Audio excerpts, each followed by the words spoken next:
For those of you getting ready to sit for a big exam, whether it's the SAT, the ACT, the PERT test, FCAT test, and of course exams, we wanted to stop for a minute and share with you some strategies and tidbits that you can use for before the test and during the test. The first strategy we'd like to share with you is to study alone at first, and then study with other students. When teenagers get together and they're in a study group and they're trying to get ready for an exam, sometimes the social side of things can get in the way of the studying. So it's always important to make sure you study alone first and then you can study in groups. Also, exercise has been proven to reduce stress and increase your energy and focus. Not only is it good for you to exercise, but then now it has a positive side effect for preparing for exams because you're going to reduce your stress, give you that energy and focus that you need to really do your best. Rest up. Make sure you rest up before the test. Cramming and pulling an all-night study session is just not the smartest idea. You want to make sure you have plenty of sleep before you wake up and get ready to go. Also, eat a well-balanced diet. Avoid excess sugar, caffeine, and everyone should avoid nicotine altogether.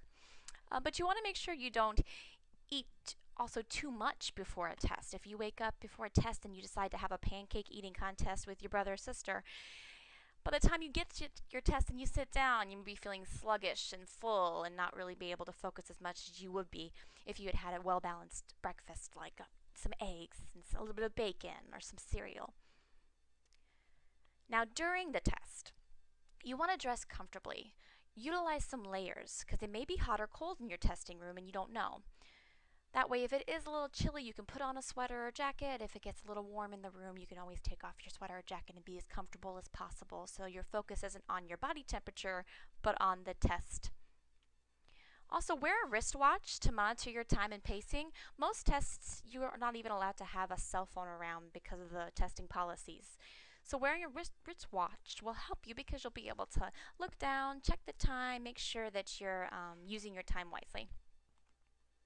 Also, we suggest that you be on time or even early for the test.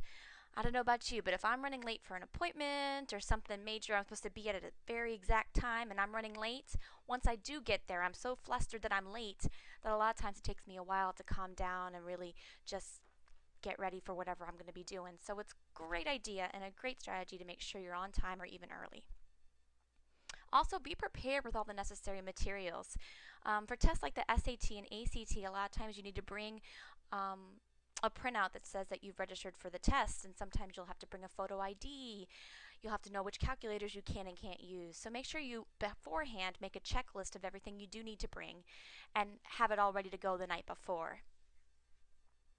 Finally, you want to monitor your breathing and remain calm. Stressing out is not going to help you at all. Just breathe. Take a minute to count backwards from 10 if you need to before you start, or if you find yourself getting flustered, just take a minute and close your eyes and breathe, and then continue with the test.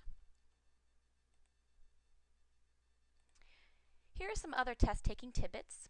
You want to make sure you read the directions twice to make sure you understand. You don't want to miss something when you're reading and then have to redo a whole section because you misread the directions. Read them twice just to make sure you understand it all. Also, read the questions carefully. Look for words like always and never. Most correct answers don't include these words.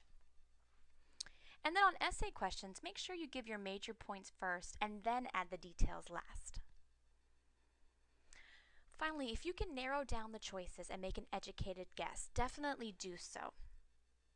Sometimes you can look at a question, especially multiple choice, and see 4 or 5 answers below the question, and right off the top of your head, right off the bat, you know you can narrow down 2 or 3 and get yourself down to maybe just 2 answers that it could possibly be, and that way you're making a more educated guess out of the 2 possibilities. When in doubt, pick the longest answer. That tends to be the right one. Also, if 2 answers seem identical, don't pick either of them. But if 2 answers seem contradictory, select only one. Thank you so much for viewing our recording, and we hope that we helped by sharing these strategies with you, and we know that you're going to ace the exam you're going to take, and you're just going to do awesome.